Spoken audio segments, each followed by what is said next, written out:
السلام علیکم حکمت الله.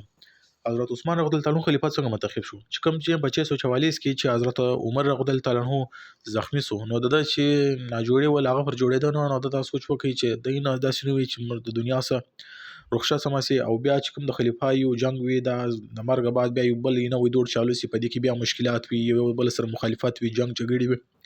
نو هغه د روکتام لپاره د سوچ وکړي چې په ځوان کې تر اوسه خلیفہ وټاکه چې کم از کم د کم پر مخ چې کوم مشکلات وي هغه خو به حل شي. نو په دې کې د چې کوم خپل دور خلافت کې چې شورا جوړ کړه د شپږ صحابه کرامو ده، چې په هغه کې حضرت عثمان رضی الله عنه او حضرت علي رضی الله عنه او طلحه ابن عبد الله او زبیر بن عوام او عبدالرحمن بن عوف او سعد بن ابي وقاص. نو وداتي ویل چې باید شپږ چې کوم صحابه است خپل منځ کې یو خلیفہ وټاکي په 3 ورځې کې. نو په دې مابین کې صحابه کرام ورته ټیک دی، خو په دې داور کې ورته حضرت طلحه چې ول بای حضرت طلحه بن عبد الله ول چې بای زه د دامه د نوزم سي د بردار کېږم سي د خلیفہ نه جوړېږم سي. عبدالرحمن هم دغه رقم ول، سعد بن ابي وقاص هم ول، طلحه ابن عوام هم ول، عبد الله هم ول سوري چې بای زه نه جوړېږم سي. په دې دوه کې په څو شپږ کې کړه حضرت علي او حضرت عثمان بعد سو.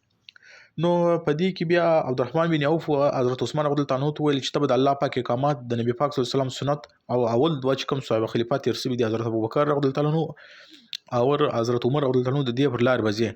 نو حضرت عثمان ویل چې بالکل به زما سي، بالکل به فالو کوم سي. بیا رالی حضرت علي ته ویل ولکته خلیفہ جوړیږي د الله پاک احکامات په فالو کوي، د رسول الله صلی الله علیه وسلم پر سنت بځي، او اول دوه خلیفګان حضرت ابوبکر صدیق رضی الله عنه او حضرت عمر رضی الله عنه چې کوم نقش قدم دی پرغه بځي. نو حضرت علي رضی الله عنه ورته ویل د الله پاک پر احکامات او د نبی پاک صلی الله علیه وسلم پر سنت خو بالکل زم منګر د حضرت ابوبکر صدیق او د حضرت عمر چې کوم لار د هغه ضروري نه ګڼم سي، ان هغه ضروري نه ګڼم کړي د الله پاک پر احکامات او د نبی پاک صلی الله علیه وسلم پر سنت بالکل زم. نو چې حضرت علي د دې دوه سه انکار وکړي چې د دوه په انکار کړي یا نه کړي د خبرو چې مطلب ضروري نه ګڼم.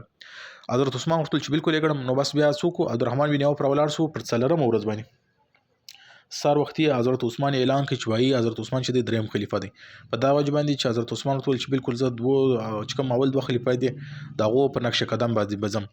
چونکه حضرت علي د دې شي انکار کړو، نو په څلورم ورځ سار باندې حضرت عثمان اعلان کړ چې دی ونوي خلیفہ.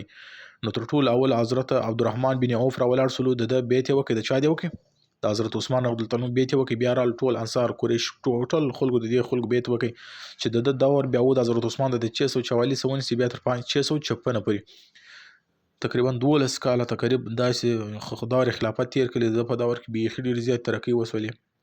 نو امید لرم چې د حضرت عثمان خلیفت څنګه منتخب شو په دا باندې په دا ستوري او په بیک ګراوند باندې تاسو په تاریخ باندې سر خلاصوي.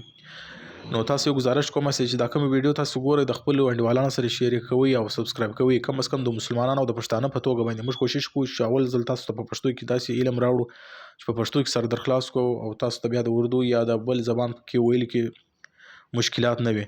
نو د پښتانه په ورورولۍ باندې تاسو چینل سبسکرایب کړئ، د خپل انډیوالانو سره ویډیو شیر کړئ. کم از کم دومره علم حاصل کړئ پر مسلمان باندې فرض ده چې د اسلام پر بنیادی معلومات باندې سر خلاص کوو. امید لرم چې تاسو په ویډیو سر خلاصوي. که کوېسچن کمنټ سیکشن کې لیکئ، ځکه نه تاسو په ډسکرپشن کې ایمیل سره تاسو کوېسچن پوښتنه پر ایمیل اډرس کولای شئ. مهرباني، الله حافظ.